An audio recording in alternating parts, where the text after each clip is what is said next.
gold futures. In this video, I'll be going over my trade idea of the week and the day-by-day probability model. So let's start off with the technical analysis on the 1 hour chart.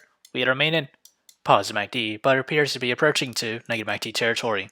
As we extend it to the 4 hour chart, we are in negative MACD, but approaching to positive MACD, as we also see the 9 moving average converge onto the 18 moving average, the blue and purple lines respectively.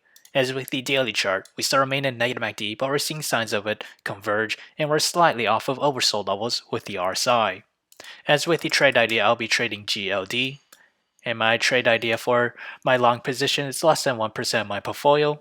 My long entry is at $162.35, my sell target is at $167.27, and my stop loss is at $160.74. And as for my short position, my entry is at $168.91, and that is this range here. And my sell target for it is at $163.99, and my stop loss is at $170.58. So whichever entry price were to hit first, that will be my position of the week. So how did I develop these trade ideas? It all comes from the day-by-day probability model, which is available in the link below, so do check it out. As we progress to the 5th day or week of trading, gold futures has a 50% chance to climb between 0 to 2%.